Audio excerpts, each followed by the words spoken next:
We're Una, Kelly, Ejo. We're That's mates. I'm tough. I'm tall. I'm tiny. And we're gonna rock this place. I don't think the time is gonna be. You know what? On It that was one. cute. It was cute. If it sounds crazy, That's fun. Keep it. lap it up. Hi. Hi. Welcome, everyone. It's a great day. Welcome to As if reclaiming the chick flick. What? Like it's hard. and special welcome to our Mamma Mia birthday weekend extravaganza. Yes. When you said special welcome to, I thought you were gonna like pretend we had one of them here. Like, welcome to Sky. Special welcome to Meryl Streep. Can you imagine? Oh my God. Do you Let's think get we on can that. get any of them to like our Instagram posts? I was thinking about it. We should work on it. Oh, well, for those of you that are listening and maybe don't know, we have had a good record of, for our 13 going on 30 episode, we had Krista Allen like our post on Instagram. And on our She's a Man episode, we had Jonathan Sadowski like our Instagram post too. So who from these movies can we get to give us a little boost? Can you believe how famous we are? We're so famous. Famous. Yeah. Wow. Yeah. We're like the official podcast for Paramount. Yeah. Yeah. You know, any studio. Any studio. And the official podcast sponsored by Starbucks Canada, yeah. Finally, as we know. we heard back. Yeah, like that photo of Lady Gaga working at Starbucks. That's us. Very actually. us. Yeah. Well, 2 out of 3. Yeah. Kelly and I did work at Starbucks. Oh yeah, I forgot. You're like, I forgot I worked at Starbucks. You're like, not me. No. But yeah, so this is a 2-parter. We are going to be covering both the first Mamma Mia movie and the second, also known as Mamma Mia 2, Here We Go Again. This first episode is being released on my birthday. Happy birthday to me. If you are listening, wish Una happy birthday right now. Right now. Thank you. But So today's Friday. Today is my birthday, and we're getting a little Mamma Mia treat. And Monday, which is not a special day for us, but we just wanted to make a weekend of it, will be Mamma Mia 2, Here We Go Again. So buckle up and get ready for this wild ride. You know, we're ready. We've got our nice cosplay outfits on. yeah, we're all dressed up. All in some just nice I've Mamma got Mia some themed overalls outfits. on. Got a little You have top. some nice blouses. Kelly and I have got like kind of Flowy Greek-ish, sleeves. flowy Ooh. blouses. Very cute. Very what we would wear if we were in Greece right now, I think. Yeah. I'm so excited to do this episode. Me I too. am like filled with a nice joy. Oh, sorry to keep.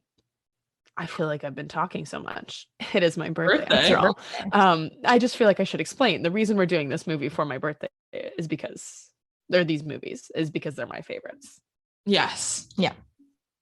Because That's I have very- a deep passion for Mamma Mia, and I'm really excited. Yeah. This is all I wanted for my birthday. I said, "Hey, we're doing this." Oh yeah.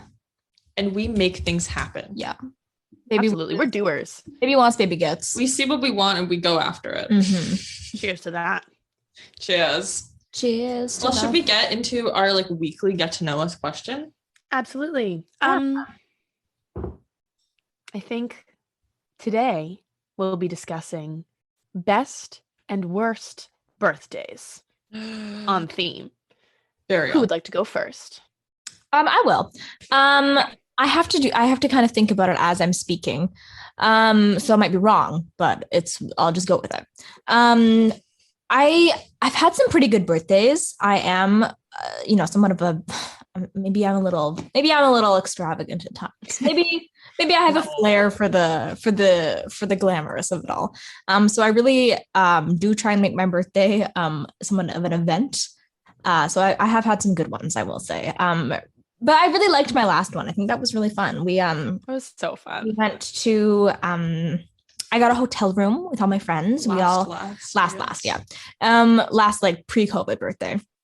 And we all like got ready in the hotel, and then we went to dinner, and it was really fun. There was like a huge group of us. Then we went to a club, and a bunch of people came back and like slept in the hotel. And then we went a little vacation to a little cottage on Vancouver Island for the next night. And it was just so lovely. I had such a good time. It felt like everyone was just, oh, and it was also music video themed. So everyone had to like come in a costume. That was like, yeah, we were Spice Girls.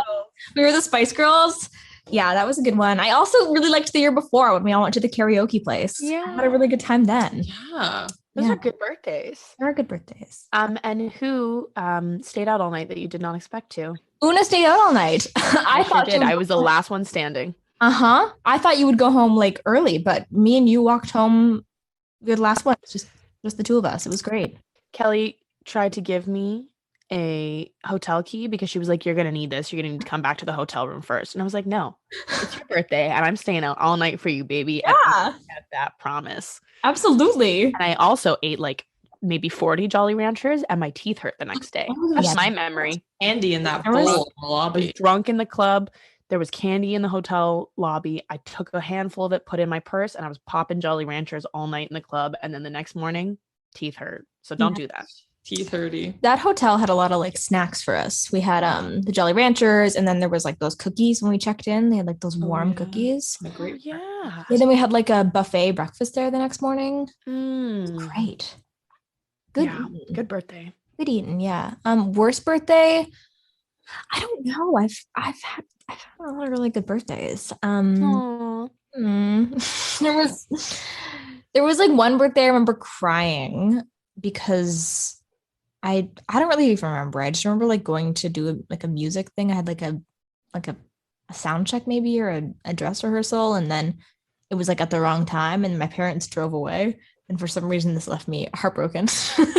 And I was like chasing after the car crying. Oh my God. That's all I really remember from it. But I remember like being upset. And then I don't know. I think I was just like, I shouldn't be crying on my birthday. It's really like not the worst thing that's ever happened. I think I was just a little dramatic. You should not cry on your birthday. I honestly think anytime there's a minor inconvenience on my birthday, it feels so much bigger because I'm like, this is my special day. It's one day a year and I am not going to be upset today. And then when I am, I'm like, ugh. Yeah, it feels like it's supposed to be like very special, and anything that happens is like a betrayal. Yes, I agree. I don't blame you for being upset. I'd cry. On November 29th of all days. Of all days? Mm-hmm. So I don't know. If I can think of another one, I'll chime in, but I think that's probably it. Nice. Yeah. Ejo? I very easily, I'm going to start with the worst and end with the best. Nice. Build it up. On a positive note. Really true. And I definitely know my worst because I had an allergic reaction on a birthday when I don't remember what birthday it was, but it was like kind of childhood. And I was the kid, like my whole life, I love my birthday so much. I'm always having a party, no matter what. And my birthday is at the beginning of the school year. So I would always invite all the new kids and like, I was like always inviting a lot of people, even though most of them probably didn't want to go, were my friends, whatever. But I think I was very nice. But one year I had a luau themed birthday and I ate a kiwi for the first time and did not know I was allergic. And then I also ate these chocolate, like candy coated chocolates that looked like rocks. And my mom made like a cake that looked like a volcano. And those also may contain peanuts. So I had a really terrible allergic reaction right before my birthday party. And we thought we were going to have to cancel it. I ended up being fine, but I was like so sick. And then my whole party, I felt like so tired because I had to take a bunch of Benadryl. So that was not the best birthday, but I think it was still fun. We did cheeseburgers in paradise and all that. It was still a great. That's so fun. Yeah. But that was definitely no good to have an allergic reaction. And then like, honestly, it's hard to pick my best birthday because I have some amazing besties in this very room here, in this Zoom room and physical room, who have thrown me, like in university, I got 2 surprise birthday parties in a row, like 2 years in a row. How do you pull off 2 surprises in a row, you ask? Gotta ask the experts here, and I still won't tell you. But I think like the first one, I didn't expect either of them. The first one, like I really didn't expect so much that like I was so late. Oh my God. Working on like a school project, and our friend Emily was like trying to get me to leave, and I was like, I just need to like build this model box. Like, can you hold on a second? I thought we were just going for a walk or something. Let me just tell you what was on the other end of that. The other end of that was all of us sitting in Emily's living room listening to it was a La La Land Laying on the birthday floor. party. It was a movie La La Land themed birthday party, and we were all just laying on the floor of this living room because we were like, she could come home at any moment. In the dark. And there was a loop of what is it? City of Stars? Yeah, of City of Stars, different version, instrumental, jazz, humming. Like you do not know how many versions of that song there are until you sit in the dark for an hour, and that's the only thing you can hear. Why did you just have a texting plan? Every time it started again, it was like, oh my God. Like, you're like, okay, over. And then it was like, da-na-na-na. I was like, oh my fucking God. It was kind of fun also. It was fun. Like, we were all kind of really funny energy to enter deliriously laughing, like laying on the ground in the dark, listening to City of Stars for an hour.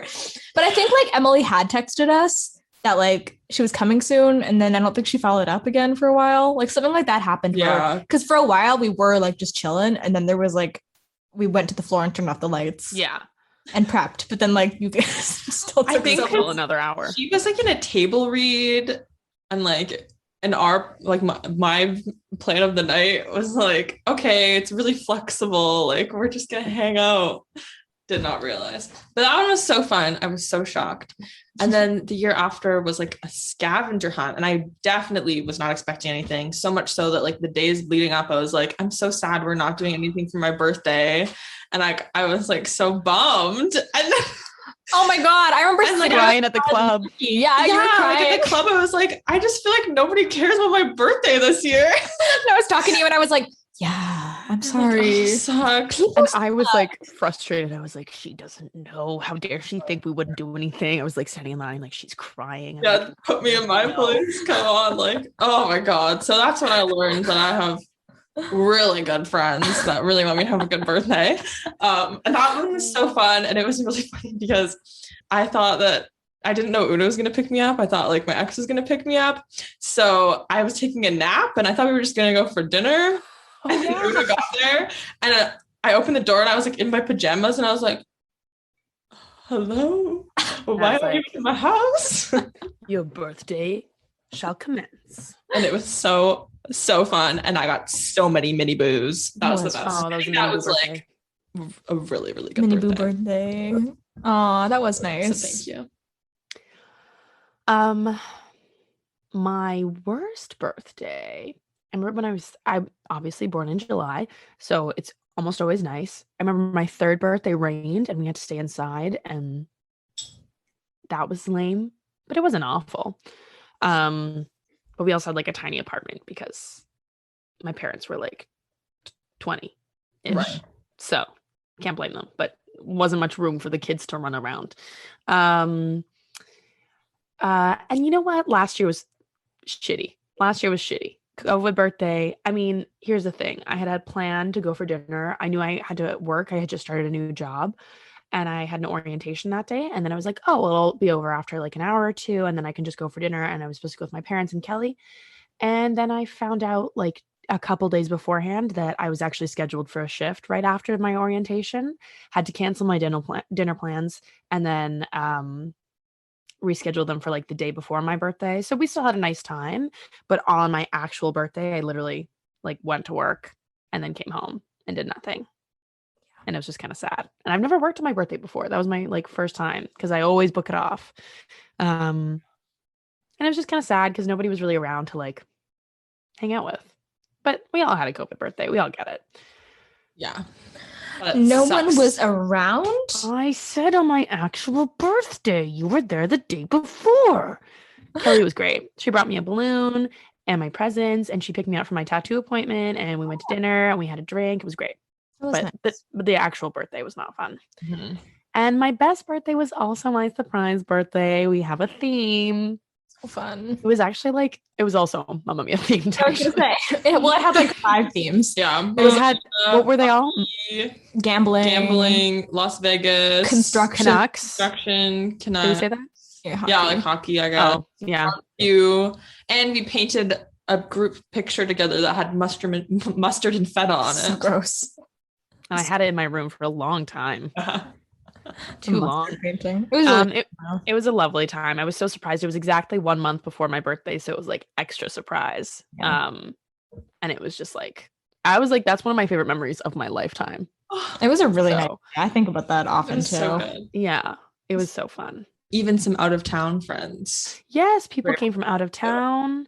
Kelly brought me a change of outfit so that I could look like, we all like labeled ourselves as characters from Mamma Mia. Mm-hmm. It was just, and we had Mamma Mia 2 playing the whole movie. The whole movie was playing the entire party. Ate some lemon cake. The best cake of my life. Yeah. It was really special. So that's my favorite. Right. And look at that, Mamma Mia theme. We can just go right into the freaking episode. Perfect. Would you like to hear about everyone who worked on this beautiful, perfect movie? Yeah. All right. So Mamma Mia came out in 2008. It was directed by Phillida Lloyd, who also didn't have a ton of credits, but worked on The Iron Lady with Meryl Streep. It's based off of the 1999 musical from the West End and Broadway. The screenplay is by Katherine Johnson, who's this is Catherine's thing, these Mamma Mia movies. The costume design was done by Anne Roth, who also worked on Julie and Julia, The Way, Way Back, and most recently Ma Rainey's Black Bottom.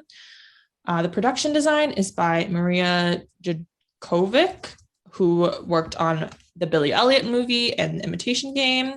And it is starring Meryl Streep, Amanda Seyfried, Pierce Brosnan, Colin Firth, Stellan Skarsgård, Julie Walters, Dominic Cooper, and Christine Baranski, and many more. Yeah, but that's holy crap, so good. So excited.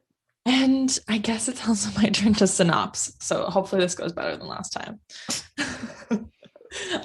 So Mamma Mia is about a girl. Her name is Sophie. She's getting married to Sky, and she sends out letters to 3 men who she thinks are her potential fathers because she finds her mom's diary, which recounts her whirlwind week or so with these 3 men.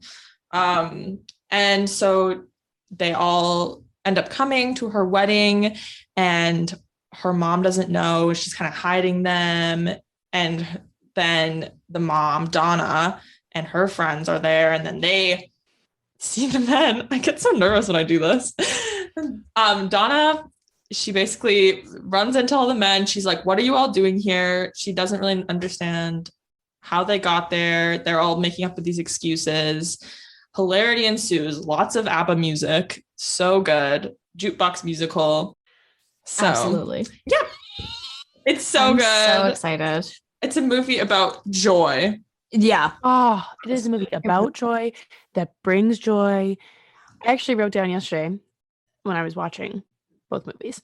It's a movie, both movies are movies about all kinds of love. Yes. Every kind of love. And it's just beautiful. So I feel warm on the inside. I feel like my heart is shining. I know, right? It's just so good. And I think that's a great way to talk about, just how we feel about this movie. Yeah. I guess cutting ahead to a little bit, but how it shaped us. But I feel like that's kind of really important for this movie is the way it makes us feel is part of how it's shaped us, I think. So definitely. If anyone has any first thoughts on that. Cry count 1 already. Oh here we my go. God. Just the mention of it. I think this first movie, I feel like both movies represent different parts of my life. So this first movie definitely feels like more the earlier parts of my life because it came out when I was a child. But I remember just I have core memories of me just laying on my bed listening to the soundtrack. I loved this movie. I owned it on DVD. I don't even think I realized how much I loved it in the moment. I was just I would watch it all the time, and I would just like I bought the soundtrack on iTunes before like Spotify and Apple Music was a thing, and just like I remember just like I would listen to it on my way to school. Like I would like it would be like I would just listen to that soundtrack on a loop because I do that where I listen to music, just the same music for like 3 months straight, and it just like yeah, I think it was my introduction to ABBA, which like what a gift. Mhm. It was very formative for me, and I think it really helped me develop a love for music too, which like I don't have any musical talents, but I'm a music appreciator, Yeah. and I think it really helped with that. Yeah, I agree. Like, I remember when this first came out, and I went and saw it with like my childhood best friend and both our moms, and we sat in different rows. They sat in the back, and I just remember like it changing my life. I remember being in, I think I was in Whistler the next week, and I remember just like running around and being like, I want to be Sophie, and I like just loved it. I wanted to be Sophie so bad, and then Yes. like I remember my mom like sobbing and slipping through my fingers, and like her friend wasn't crying, and she was like, "Am I okay?" And then a year, I think probably a year after it came out, or maybe a little less, I was doing this like stagecoachy kind of musical theater school situation, and they were like, we were going to do a show, and they announced it was going to be Mamma Mia, and I was so excited. Like had this like even like longer resurgence in my, not a resurgence, but just like a long, like a year and a half was like dedicated to Mamma Mia. It's like I got to experience it for the first time, and then go and like immerse myself in it for a while, which was like, and it was probably like one of my first like musicals I ever did, and it was great. I was Donna. Oh, Donna. Yeah. Donna. And how old were you playing Donna? I was in the 7th grade. Oh my God. And That's really I was funny. the only one who had a solo singing line. Everything else was all together because we're children. And I got to go, nice. I do. Oh my God. I cannot believe they said, hey, let's take a musical about this one woman who bones 3 guys in a short amount of time, then has a child and does not know which of them has fathered her child. Let's take that and give it to some 7th graders to just run with. I think they divided it. Like I think we did half of it, and like some older kids did half of it. Like I remember there being a Donna switch off. Like you had to have like certain costume pieces so they would still know it was Donna. Like I had to wear like a white scarf. But I got to do Winner Takes It All, but it was in spoken word. The winner takes it all. I don't want to talk. It makes me feel bad. I love that. I wish I could see. I wish you filmed it. How about you, Joe? I don't think I watched this movie until like I think like late junior high or high school. Like I definitely didn't see it when I was in theaters. Probably because it's about a woman who has sex with 3 men and has a child and doesn't know who the father is. So I definitely wasn't allowed to watch it for a while. But I do remember like sitting down with my mom, and she was like, okay, we're gonna watch this. There is some content we need to talk about. Like it was like some sort of big deal.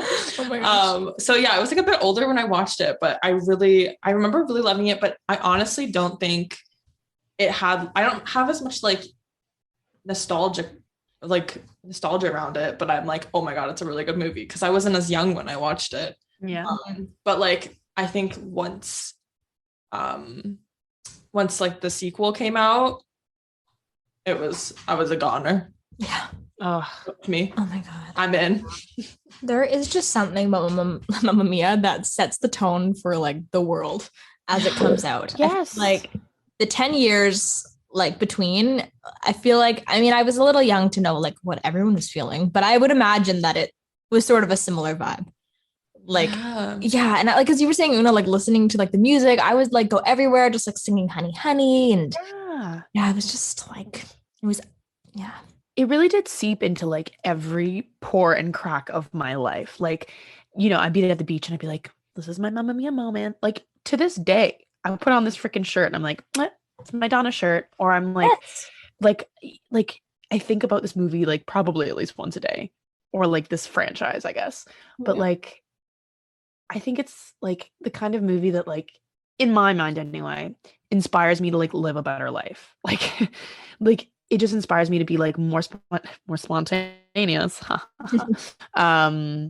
And like just like I don't know, it just like it's so fun, and it just makes me feel like anything is possible, and like just inspires me. And it's just Totally. it's just such joy.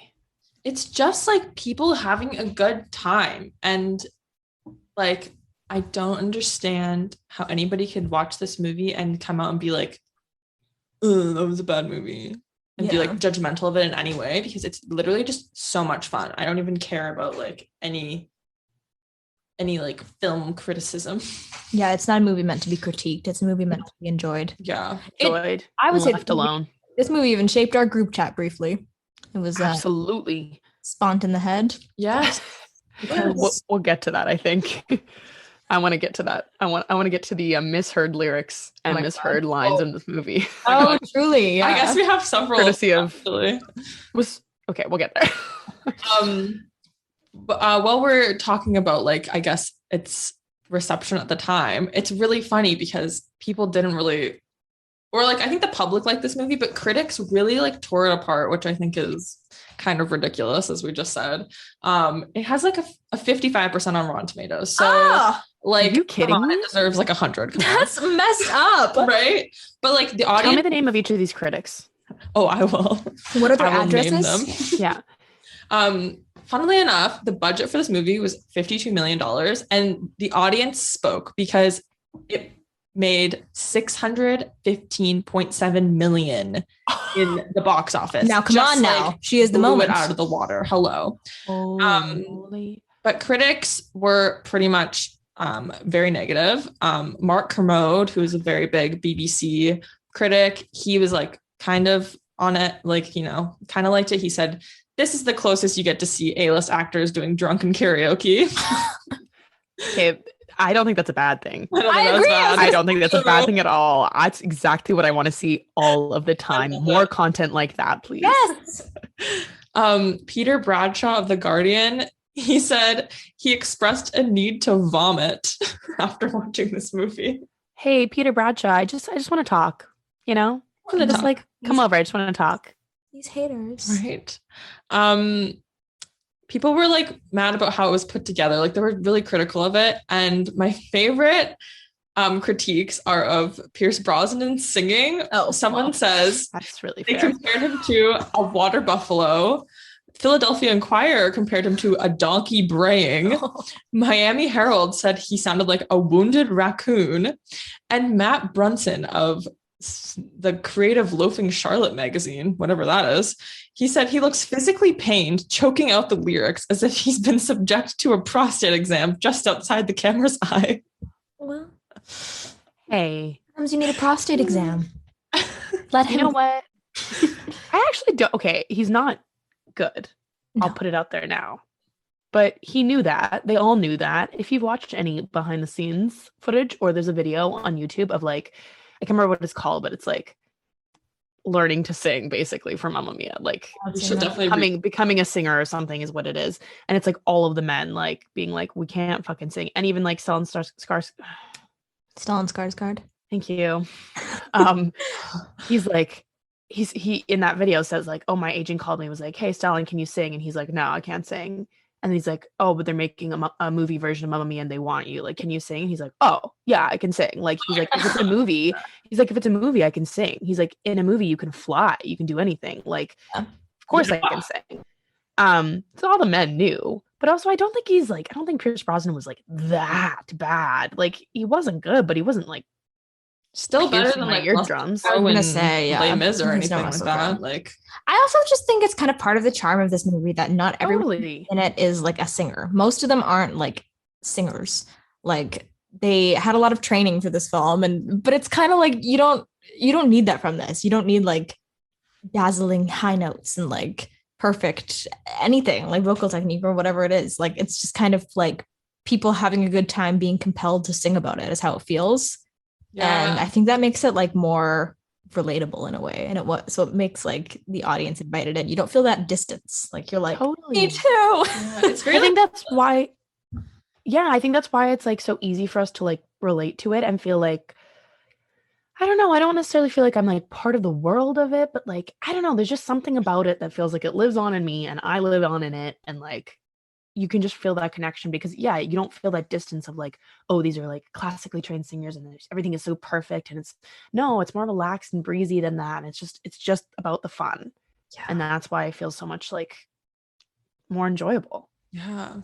And like, honestly, in a like technical standpoint, this movie also has some really like good use of like cinematic parallels between like Donna and Sophie and their friend groups, and like there is some actual like very meaty, like valuable like techniques used in this movie that I think make it like worthwhile in that way too. Like, well, and I think we need to remember this movie was a musical first. Yeah. Well, let's also remember even further than that, these were just songs first. These were just songs that existed that ABBA wrote. And like, they're great songs, obviously. And if you are going to come here and criticize those songs, just leave now. They're all amazing. ABBA for what they are, and what they are is a lot of fun, but also like really great emotional underscores and and some good fucking lyrics too. Like, yes. And like, so you have to remember that's where it comes from. It was then created into a musical, and like there was a storyline written for these songs, and then that was turned into a movie. So like, this is not the first iteration of it, and they're also turning something from stage to screen, which is a feat in itself. So like, you have to just realize where does this come from? What's its background? Well, you know what? Like so with like the musical version, I know I'm kind of getting ahead of myself here, but like, so Judy Craymer, one of the producers on Mamma Mia, iconic woman. Absolutely. She is Mamma Mia. She is. It was her idea to turn ABBA songs into this musical. And she like convinced Benny and Bjorn in like a car trip, I think it was. And I think it took her like 10 years to like actually get there. She was like 25. Like, she was super young. And then, you know, she devised the whole thing. Like, it was totally her idea. And she brought it to stage in 99 in the West End. And then she brought it to screen for both movies. And I think that's part of why it's so successful as a movie, is because this core team who like nurtured this idea and like loved it to Broadway, also loved it to the big screen. And I think I count too. Yeah, that's just what makes it so fantastic, because you don't like, sometimes with like a movie musical, it's like handed over to an entirely new team, and that sometimes can make it difficult because they don't like feel the heart of it in the same way. But like, these people were just so passionate about working on this, and it's just, it works so well because of that. I think like when you turn something from stage to screen, it's like, okay, well, how can we profit off this? How can we make way more money than we're already making? You know, with this, I mean, I'm sure that was part of it, because why wouldn't you? But also like it was, I think, I don't know, maybe I'm just making this up, but like, it seemed like it had been her passion project for so long, and she just wanted to keep it going and bring it to more people. And that's what she's done since the very beginning. And like, yeah, her staying with the project the whole time just proves how much she loves and cares about actually like telling the story. And I don't know, as an artist, that's just like something so respectable, I think. And like, something I see in myself and my friends as young artists who are so passionate about certain things and want to just tell stories to as many people as possible. And she's done such a good job of it. And like, yeah, one of those, that YouTube video, I think is probably the same one, or maybe a different like behind the scenes video. Like, all of the actors in the movies are like, no, Judy Craymer is Mamma Mia. Like, she is, that is her. Yeah. And it's just like, fuck, I love you. I love you, Judy Craymer. There's just such passion from like the cast, and like, you can tell like they are having a great time filming. Like, we should retweet that one clip. It kind of went like viral again on Twitter last year, of them like all drinking every day and like having a blast on set. And like, just, there's all those like photos of them like taken from like the cast party or something. They're all just like drunk and like dancing. I guess we've already kind of touched on like how it shaped us. So I think we can. Shaped us and continues to every day. It's just like, I think it'll remain relevant forever. They're doing a really good job of remaining relevant. Yeah. How did this movie influence fashion, do we think? Oh, I think it did. Like, I don't think it does in like a super long lasting way, maybe. But like at least for the second one, I know everyone was trying to dress like young Donna for like that summer. Oh yeah. Like the summer of 2018. Yeah. I mean, we'll talk about it in the next episode We'll more. get it over 2018. But, whoa. Yeah. And the impact. Yeah, I can see that probably occurred in the first one. Don't really remember, but I feel like, you know, it's just the kind of thing where you're like, that's how I'm trying to be. Like, I want to be there, and you just want to like get involved. And if it comes out in the summer, especially, you're like, okay, yes, like overalls and like flowing shirts and like peasant blouses and things like that. It's like, I totally think it has an influence, but also it's influenced by fashion. It's influenced obviously by like ABBA's iconic outfits. Oh my God. Yes. Yeah, because we have the like island Greek, like summery, like what you were just saying, flowy and denim and blue and cotton and all that. And then, you know, their beautiful blonde curls and all that, like sun-kissed skin. That was all part of it. But then the ABBA fashion of like the sparkle, Donna and the Dynamos, like their costumes and the costumes you see in the credit numbers, and like the sparkle, the latex, the boots, it's just like everything you want and more. And it's so fun to combine them both into like one storyline. Yeah. It works so well. It's so effective. And like, I don't know, I think like more than like just fashion, like the lifestyle of this movie like impacted people so much. Like, I don't know, I think so many people want to go to Greece because of this movie.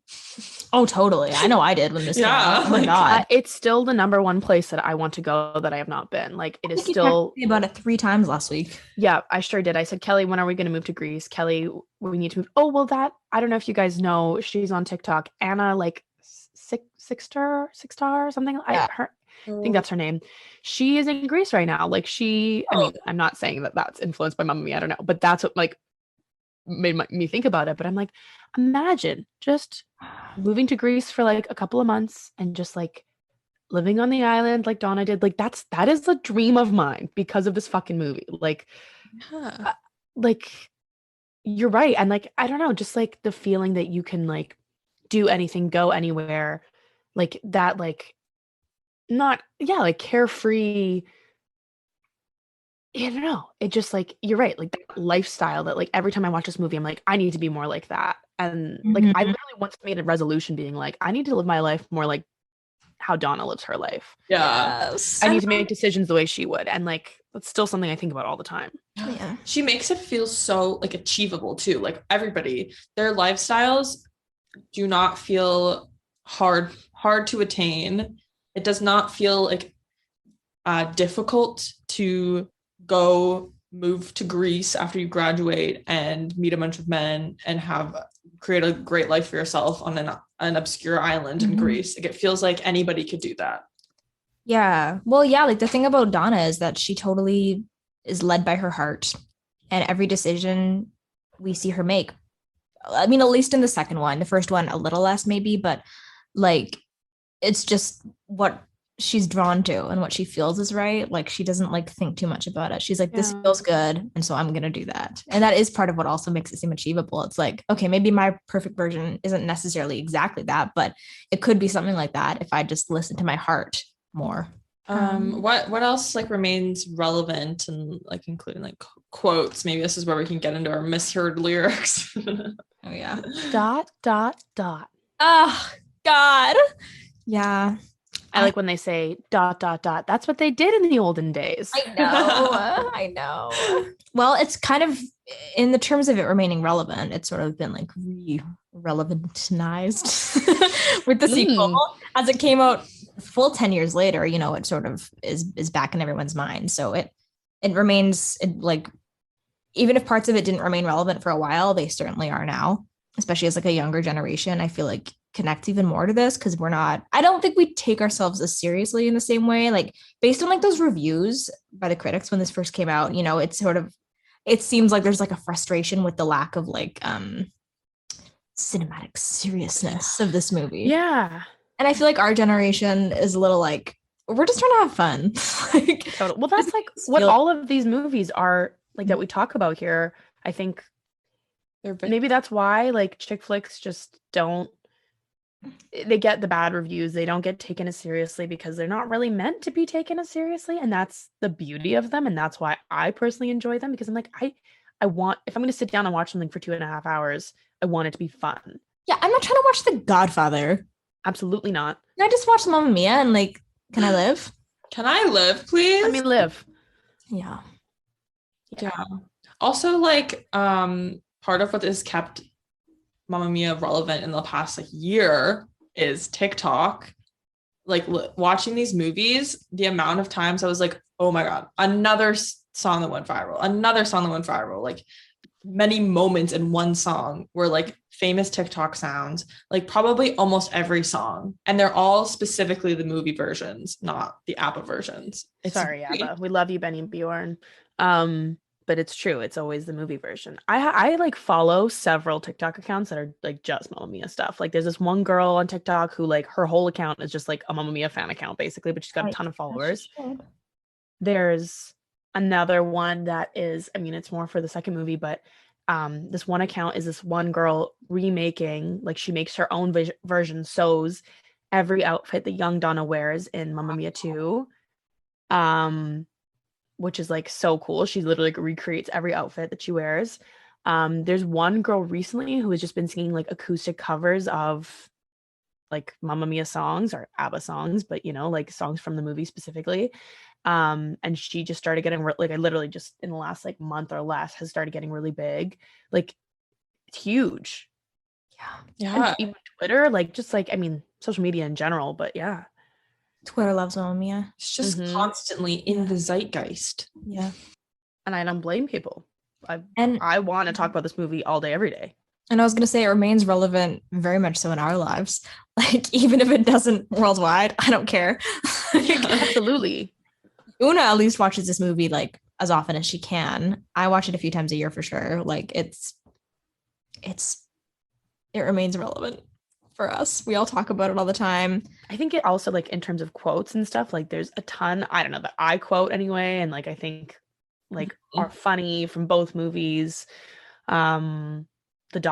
thing, I mean, we quote lyrics from the movie and from the songs all the time.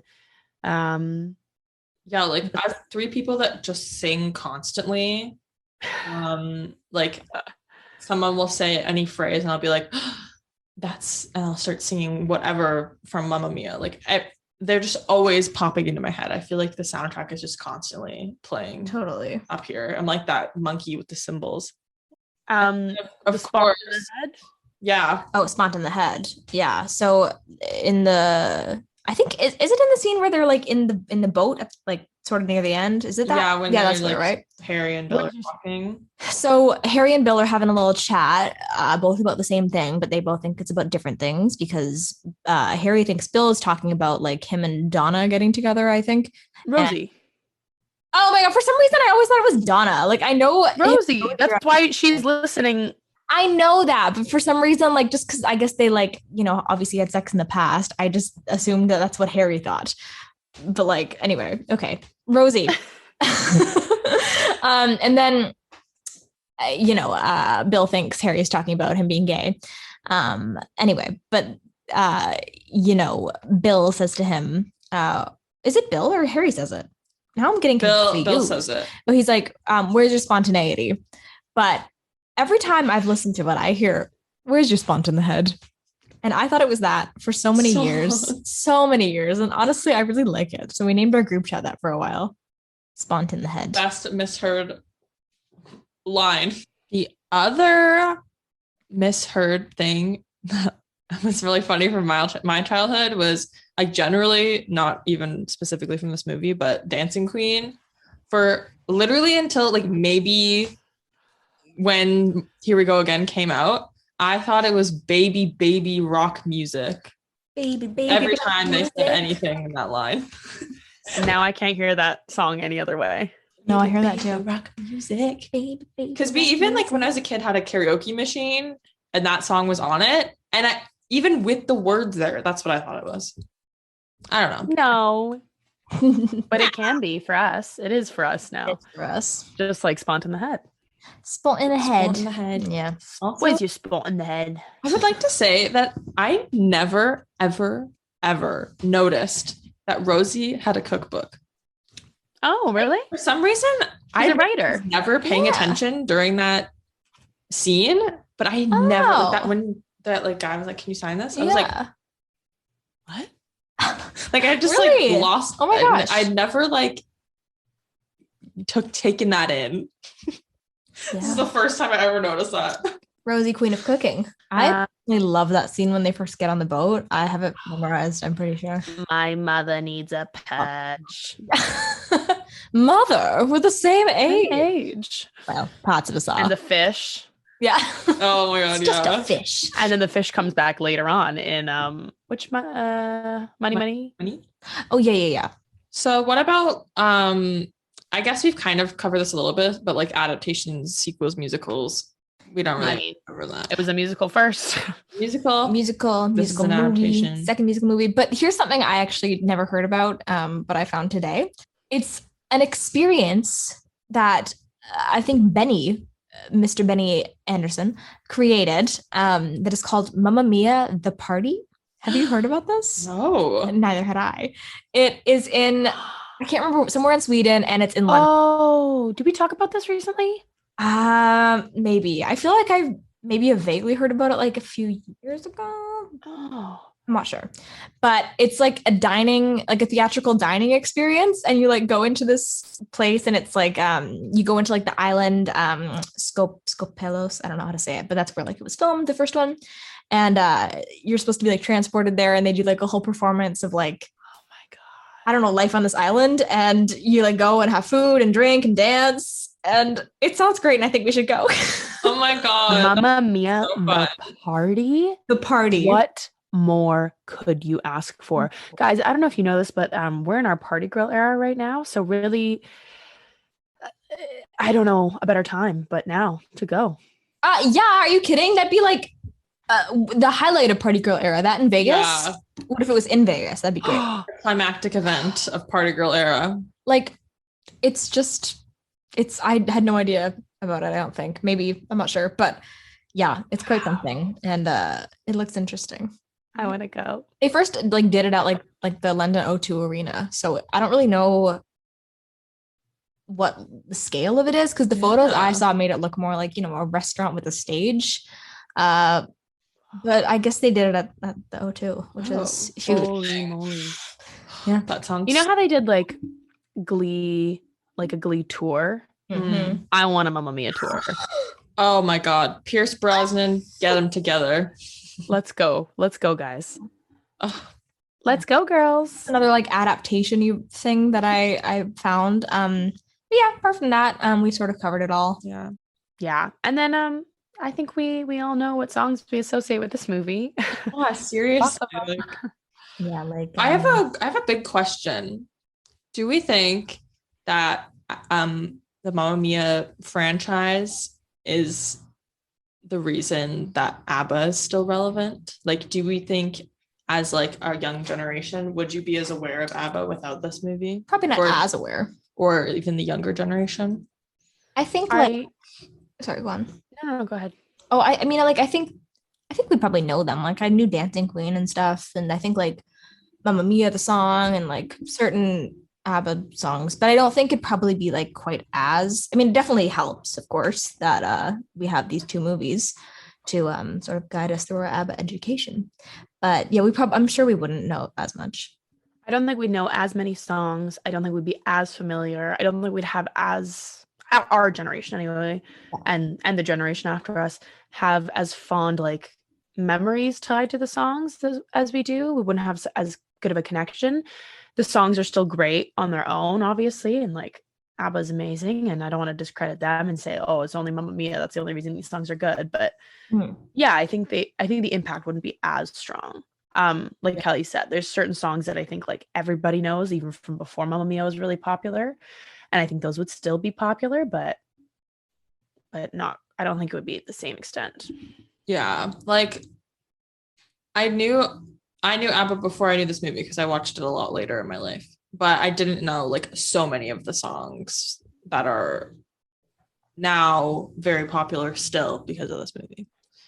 Yeah, totally. Yeah. Like I would definitely know ABBA, and I already did, and yeah, it just wouldn't be the same. I guess like kind of if we're talking about music, I the thing I really like about this, like the first movie in particular, is like because I feel like the way that the music is in this movie versus the sequel is kind of different. Like it's kind of more like realistic in this one, even, and then there's like the Greek chorus, which is really fun. Like I love that element, and it's almost kind of comical, like how many songs they pack into this movie, that there's like that part kind of in the middle where like Donna has like 3 or 4 songs in a row, and there's like 2 lines of dialogue between each song. Like it's just like go, go, go. We got to get these songs out. And it's just like, it's such a blast. Like you almost don't even notice. Like it just feels so right. I think maybe like, and maybe the reason we like it so much, I think the first movie definitely feels like this was a musical first. Like this was a staged musical first. That makes sense with the song after song with very little dialogue in between. That's what you would see in live theater.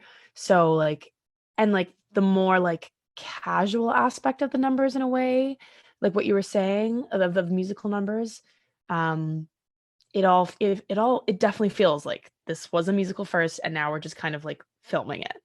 Yeah. And then with the second movie, obviously it was being created as a film for the first time. Like that story was being told as a film first. And it feels a little bit more like a movie, especially with like that movie is more flashback based, you know, it's 2 different worlds, 2 different time periods. So it's a different feel for sure. But this first movie totally feels like true to its roots of being a Broadway West End musical. It's not super different from the stage version. They cut like a few songs, which like some of those were repurposed in the second movie, and some of them are also like interludes, like instrumental interludes between scenes. But like the story is fairly similar. They didn't change that much, which is like why I think it also feels that way. It's very like authentic to stage version. Yeah. We didn't do our nostalgia meter. Oh, right. I would enjoy this if I saw it for sure. Same. Yeah, so like a zero. Like a -1. It's like the nostalgia meter needed for this movie. Yeah, absolutely. It's perfect. Did any elements of this movie, did they age poorly? Are there any like moments? Not overly. Honestly, like I think we could talk about more like what it kind of did well. Like there wasn't really anything, like obviously like there's not a ton of representation, but there's not a ton of representation. I mean, we see the Greek people who live in Greece. More so in the background, obviously, which is, it's interesting to me that there aren't more like Greek characters intertwined into why does nobody have like relationships with them, like just friendship or like I don't know. They're just kind of none of the 3 men were from Greece. Yeah, it's a little like convenient. Some Swedes. Yeah, which is strange, but I mean that's what it is. So we can, as we do with every movie we've talked about so far, recognize that representation is not really here. But I mean, other than that, I don't know. Not a lot of yikes moments, like if any. Like, if anything, like I feel like this movie does a really good job, and part of why maybe it wasn't taken this seriously is like it really highlights like feminine love and joy. And you know, like I was actually reading an article earlier about how like the character of Sky is kind of like the eye candy bimbo-y lady character, but like a dude version of it. Like he doesn't really have a story. Like you don't really know anything about Sky really. Like in the stage version, you know a little bit more. Like he was like in the finance world and he left to like go traveling, and then he met Sophie and he stayed. But like you don't really know that. You know that he wants to make a website. That's kind of like all you know about his ambition. But he like barely mentions, he's like, yeah, like I was traveling and I put everything on hold for you, and that's kind of all he says, and you're like, all right, I'll take that for what it is. That like little moment really, like when they're kind of arguing about her finding her dad that became her dad's. That's kind of like, you know, you get a little bit of the backstory there, but not really. Like Sky's just kind of there to be like her hot man's that he is. Yeah, so like that's kind of funny. Like it really just focuses on like the women and like and in just like such a nice way. Yeah. And just normalizing obviously like female sexuality and like I mean we get to in this movie like Donna apologizing to Sophie being like, I'm sorry that I can't tell you who your dad is because I fucked 3 guys around the same time. And Sophie's like, you could have fucked millions of guys, hundreds of guys, I think she says. Yeah, she's like, you could have slept with hundreds of guys and it wouldn't matter because you're my mom. And like I don't know, it's just like that I'm sure that had been talked about before, and I'm sure that wasn't a new topic, but to see this movie that was so joyful and so lighthearted and like that, maybe that's it, the lighthearted approach to this topic of female sexuality, of it's okay to enjoy sex, it's okay to like put yourself out there, like that's fine, and like almost not taking that topic too seriously. Yeah. Sometimes can be really serious. Maybe that's part of the greatness of this movie. Yeah, they only like poke fun at it in like a nice way. Like it's never like, you know, even if they're like, Donna, you hoe, it's never like, ew. It's like it's all fun, like teasing her and stuff. Like it's not ever like a big deal. It honestly like sets such a great example, like that, like this is a movie we watched when we were young, like that we got this example of like, okay, who cares? Like it's literally like this whole wedding of people finds out that Donna like doesn't know who the dad is, and everyone's like, okay, whatever, and like nobody really cares to find out, and it's really great. Or like I think another great example is like Tanya, like she's such like a sexually liberated character, and like I was reading about Does Your Mother Know, and like the way that they kind of flip that song on its head, because it's originally like kind of a creepy song, like sung by a man, and they've managed to make it like a very like empowering and like liberating song for her, that she's like also like kind of putting this younger boy in his place, and she's like, no, like little boy. And also that's a great example. Also like showing how you can still be like that badass, hot, like woman in charge at any age. Like she's still so sexy and desirable, even though she's a little bit older, and like a lot older than the guy she's singing to. And like, and then even like, I mean, looking at Sophie, and she's like 20, which is wild, and wants to get married and wants to settle down and live her life. Like, I mean, she changes her mind, obviously, but like respecting that choice too, like kind of respecting however a woman decides to like lead her life, and however she decides to love and live. Like she has to sort of convince her mom, like, no, like actually this is what I want. Just because that's not what you wanted doesn't mean that it's not that it's not going to work for me, basically. And just respecting that all of those choices are respectable and are okay. And and like she's encouraged by Sam too, like he is really like supportive. He like notices that in her, that like maybe she's not fully like going to be following her dreams, and like he really encourages her. And I think that's really important, that she like has that good like kind of father figure in her life at this time where she's like trying to make a big decision. Let me be your father. Oh, I was like, why are you like holding your mouth like that? What did I do? You really do, though. You see like all of them have really different attitudes towards love and sex. And like even like Rosie, like she starts off this movie like she's so content on her own. Like it's not something she's looking for at all. She does find like love in Bill, but she doesn't look for it. It just sort of happens. And you know, you can say what you want about like you know, like 3 out of 4 of these women do end up like in relationships at the end, and but also like Tanya doesn't, and that's fine. Like you never like are meant to feel like sad for her. Like, and Tanya's been like, that's the other thing that they're poking fun of. Like Tanya's been married 3 times, and like she's kind of like very open about the fact she's like, yeah, I'm just using my husbands for their money, and like she's like, I wanted this boob job and I got it. And like I don't know, it's just like, okay, well that's clearly a joke, but you know, like all of that, all of their choices, all of these women, the 4, like let's say those 4 main women, have made such different choices related to love and life, and they're all respected, and they all respect each other, and they all like, none of them think they're better than the other. I mean, these are characters, these are fictional characters, Yeah. but the characters don't, like, you know, they don't give off that attitude, and it's just really nice to see. And I think that's part of the reason it's so empowering, because it feels like, and relatable, because you feel like no matter how your outlook on love and life, you can relate to somebody, or you can at least feel like you will be respected. And also, like, on the flip side, like, the fact that Bill and Harry and Sam all like find out that they've slept with the same woman, and there's no like gross, like, all right, guys, or like there's no sort of negative feelings from them, or like any like macho-ness or anything. Like, I think that's really cool too. Like, I never even really thought about that until now, but yeah, good point.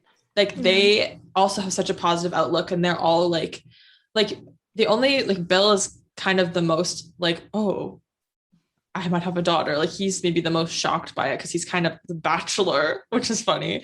But like, still, at the end of the day, they're all like, okay, I want to step up and be a father to this girl, and I don't care to know if that's actually my responsibility or not.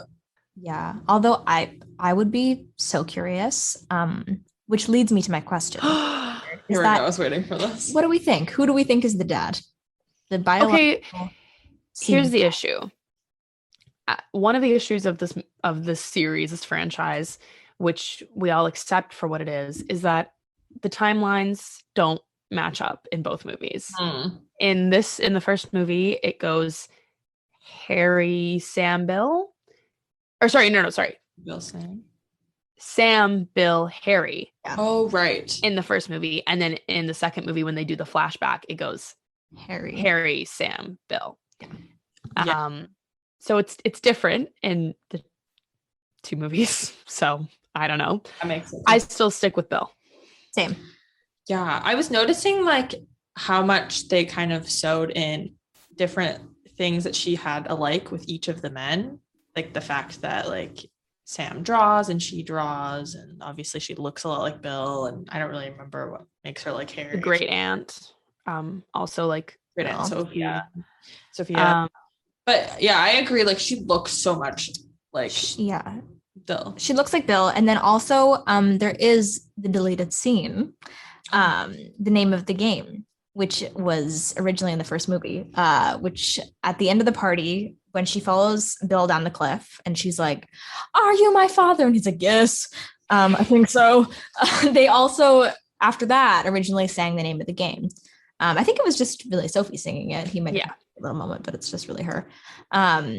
Which is also like, you know, he's the only one that she has like this song with. And they did take it out because I found out, I didn't know this till today, but they took it out because they thought it might make Sophie seem unlikable. And they didn't want the audience to not like her. I don't really know why. Why? I don't know. I think it was just like a moment of her like being like frustrated with what's going on. And I think they just didn't want her too much negative. Yeah, I guess. I don't really know. In this really happy movie. I have to like watch that scene again to understand, I think. But you know, just like the fact that she even had this song with Bill and no one else, and she has like the most probably in common. Like there's the great aunt, they look alike, like there's just, you know, I think that's like a moment where like maybe like the writers are trying to tell you a little bit of something. Yeah. But also I think the great part of this movie is that it doesn't matter. It doesn't matter at all, but I do like to speculate. It's fun to speculate. I do enjoy speculation. Should we get into the quickfire round? Yeah.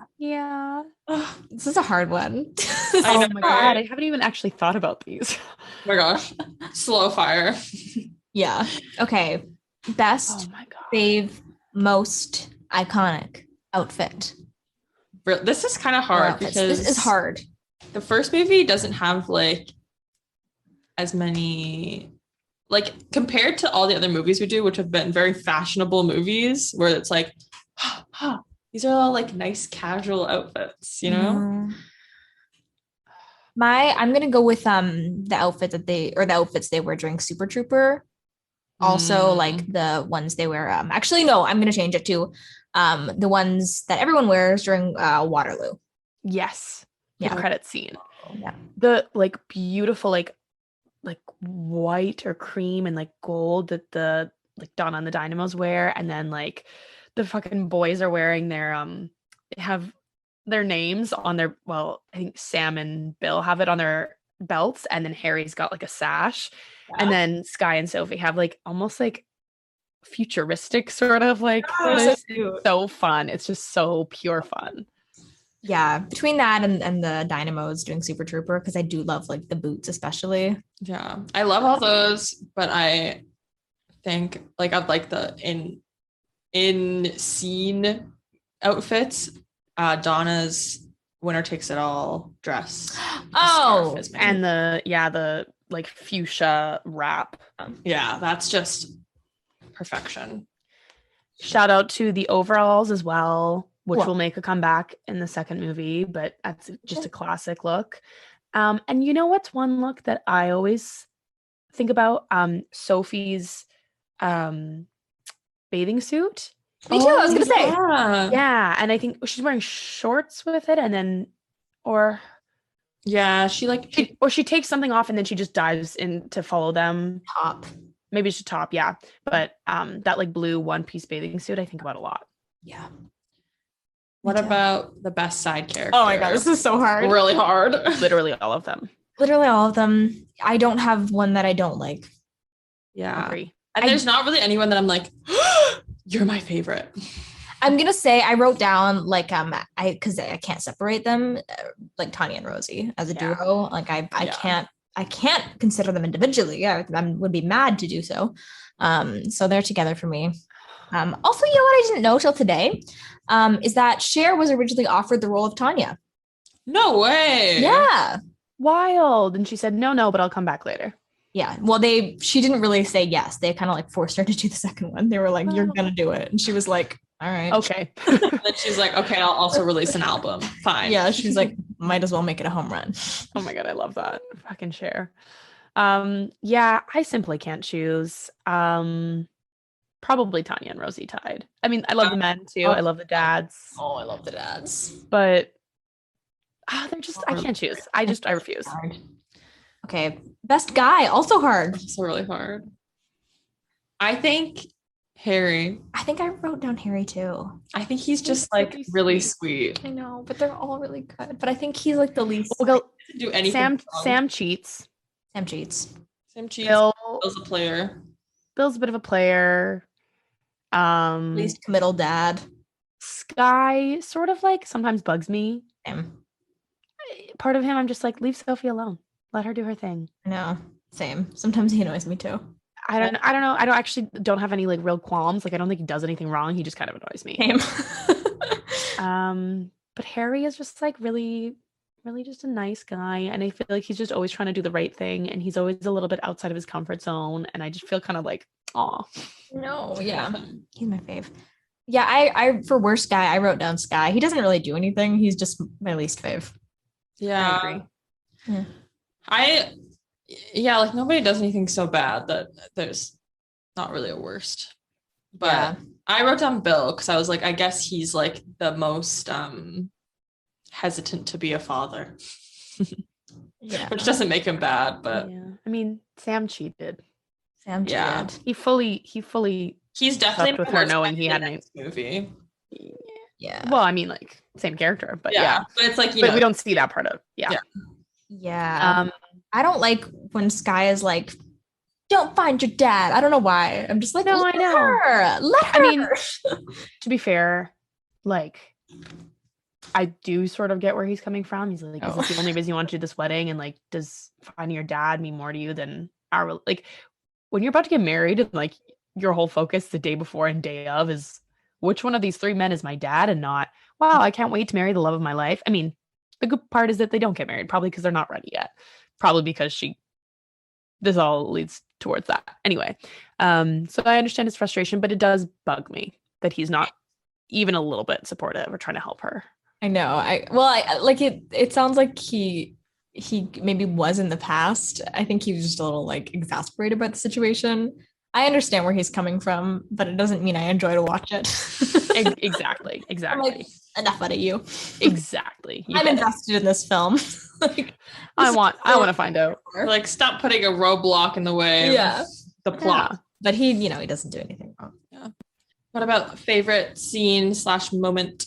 I think like one of my favorite, like this, we're going to talk about our favorite musical number as well, but I think one of my favorite scenes is Lay All Your Love on Me, because I just really love the dancing. Me too. I think it's really funny. I like it too. I literally can't choose every musical. I mean, probably I think my favorite scene will end up being a musical number, but like every one I think of, I'm like, oh yeah, then there's that one. Oh, and then there's that one. Like I think of Dancing Queen, which has like all of the women like from the island joining in and dancing and jumping the like that is just so, again, that with like uniting, like just all the women coming together, having the same experience, being like, fuck it, I'm a woman and I'm gonna have fun and I'm gonna dance and I'm gonna be free is just like so empowering and like, but in the most like lighthearted, fun way possible. That is fun. Like, slipping through my fingers makes me cry every freaking time. So good. And such like beautiful, their mother-daughter bond is palpable. Yeah, it is. It's really nice. I'm just like, I love them so special. I love Chiquitita. Oh my God. I love a nice friendship song. Yeah. Oh. Why don't you two ever do that for me when I'm crying? Why don't you ever come and stand on each other's backs and we have Chiquitita? Tell me what you weren't looking because you were on the toilet. That makes so much sense now. Yeah, you just that's why you guys were singing Chiquitita to me through the bathroom door. Oh, and you were just like crying and not listening. You're like, get out. We're singing and you're crying. And then you please, and then you put a flower in my hair and sprayed something in my mouth and wiped my tears away. Remember? Yeah. I love Does Your Mother Know? Oh, absolutely. Like, okay, so for favorite musical number, it's really hard to pick. I think I'm just gonna go with that one for the moment, but it does change probably every time I watch it. And I don't even think it was my favorite of watching it this time, but when I think about like that scene, I'm just like, oh it's yeah, really let's go. When she does, like, she puts her leg up really high. I'm like, oh, bitch! Like, so good. Yes. What's your favorite musical number? No, I don't know. All of them. You know what else is fun? What's fun? Gimme A Man After Midnight. Yes. It's a very fun scene. Money, money, money on the boat. Like, how can you choose? I don't know. I do agree with you in the Lay All Your Love on Me. That is definitely another sexual awakening moment. Mm-hmm. And that's another thing that I think has been going around on TikTok and stuff. I mean, that recreating that scene is very big, but like I've heard people be like, that was a sexual awakening for me. Like, same, for sure. Yeah. That was, I don't know. I really can't choose. I love them all. I think Dancing Queen is so fun. I think Honey, Honey is like such a great way to kick off the movie. Oh, slipping through my fingers is just like amazing. The winner takes it all. Yeah, that's my favorite. That's what I was gonna say. It's like that's the scene where if anyone talks, like it's the scene where you have to just like shut up and pay attention. Yeah, yes. Like, it's heart stopping every time. That's pay attention time. Donna. Oh, she runs up that whole mountain. Do you think she ran up the whole thing? I don't think so. I'm sure they said at some point. You see, I'm sure Meryl didn't, but I think Donna did. Well, yeah.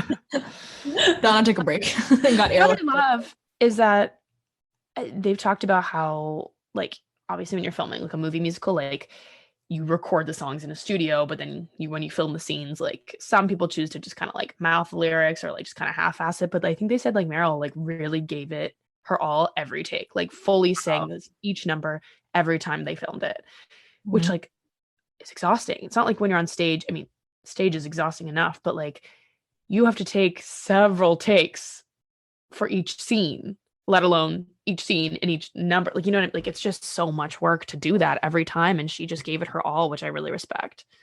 And she just like acted the shit out of these songs. Like, I noticed a lot, like in the second movie, that like some of like the young, especially young Sam, I was like, his acting of the singing was really annoying to me. And I was like, you are nothing compared to Meryl. She's perfect. She is. A number that we forgot is Mamma Mia. Hello. Yeah. I said it. The most I didn't hear that. It was choreography. It very much felt like stage choreography. Like totally. You know what I mean? Like all like the chorus all coming and like the pushing her, or not pushing her in, but like, you know, like, I love it. I love when she Like does pop their heads up. yeah. And but when before she like goes and peeks down, you know, like the cross and like backing into like, yeah. That is one that like I think stuck with me as a kid after watching it for the first time or two. Like I think that's one that was very like present in my mind. Yeah, I agree. They're just all I can't choose. I know, right? Okay, who's the Miss Ma'am? Tanya. Easy. We don't even need to discuss it. Go if you don't believe us, go and watch Does Your Mother Know? And that's all you need to know. You should Reevaluate know, your life if you don't think she is. That's like the Miss Ma'am of Miss Ma'am numbers. I just love it. Yeah. God, I love it. Yo, girls, we did good. Oh, I was like, what? Remember, you know when she says boy that? Boy down. Yeah. Yo, girls, we done good. Yeah. So what about the rom-com features of it all? There's like, I suppose, a re-meet cute in this movie. Oh, with like the when dads? She falls and sees them all. Yeah. Yeah, it's, I guess technically it would be kind of a re-meet cute. But yeah, there's not like, it's, you know, like it's a romantic movie, but it's not like a love story in the same way. Like you don't really like see people meet and then like it's not like a linear like no. Yeah, where you see the relationship develop from start to finish. Yeah. Sophie and Sky are engaged. Yeah. I mean, even like years ago. Yeah. Rosie and Bill, like, I mean, I don't know if they established it in the first movie because I don't know if they knew it, but in the second movie, obviously we know that they have met in the past. Right. Briefly.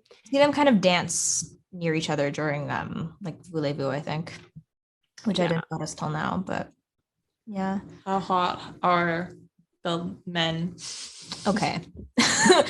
in Mamma Mia 1. In Mamma Mia 1, we're talking about one here. Maybe a bigger section of Mamma Mia 2. But you know, like some of these men, you know, they're a little older. They're out of our Pierce Brosnan, range. You know, sure. James Bond. Not really my type, maybe, but I understand. Yeah. Maybe if I was like a little older. The other two, not for me. I'm also not really super into Sky. Colin Firth he was like quite the heartthrob in his day. Yeah, totally. But at this point in time, you know, he's a little just not like a Sky was like handsome man. You know, better in the first movie for sure. Yeah. I think probably when I watched it as a child, I think like we kind of keep saying like, oh, the love interest was hot for the time. Like I feel like he probably was hot in 2008. And like in a very like island boy way, like he's had the necklace and shirtless and like the spiky hair and everything, and like that's just kind of like very 2008. Yeah. I think probably watching it as a kid, I was like, oh, he's cute. Now, not so much my type. I think he's cute, but like not like damn. Yeah, agreed. Is the conflict realistic? No. I mean, a little bit, but you know. Having a child and not knowing who the father is, that's definitely not the first time that's happened, and not the last time it'll happen. Would somebody invite their 3 potential fathers to a wedding and not tell their mom? Probably not. Yeah, like it's definitely one of those, you know, like communication might have saved this, but I also at the same time, like she's trying to get away with something that both the people in her life would not approve of. So in that sense, sure, it's realistic, but it's also just, you know, you probably wouldn't do that. Yeah. Maybe you would. I don't know. Maybe I don't know, but most people probably wouldn't. All right. So let's get to our favorite segment. Yeah. Who are we in this movie? Who are we? I don't know. Okay. Any first thoughts? Okay, so Kelly, I think you're not fully a Tanya, but I think that there's parts of you, the glamour of it all, the, you know, very Miss Ma'am. You're the Miss Ma'am of my life, so I love that. So I don't think you're fully her. I don't think like emotionally you're Tanya, but I think like you present Tanya. Maybe you're a Tanya Rising. There we go. Oh my God. Okay, well, yeah. So Tanya Rising for Kelly for sure. I do see some Donna in you too. Like a Tanya Rising, Donna Moon. Sun. I think sure. Sun. Yeah. And like maybe also a Tanya Moon. Yeah. Maybe. I don't know. I buy it. Maybe like a Harry Moon. And your name is Harry. How Aw. Oh my God, Emma Jo is Harry. She works in a bank. She works at the bank. She's a family man, a football fan. And her name is Harry. Just kidding. We won't make you Harry. I'm just kidding. I think I am. I think you're Harry a little bit.